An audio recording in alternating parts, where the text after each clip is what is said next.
Hi everyone. Today we will talk about how to fix or how to solve Facebook emoji. To know how to fix or how to solve Facebook emoji, you should just go to settings like this. We click. After that, in this page, we go to apps, default apps, app settings.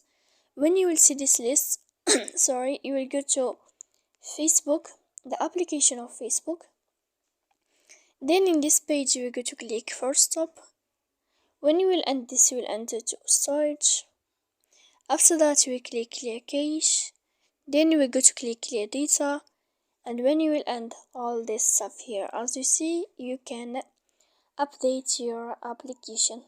So please don't forget to support us by like and subscribe.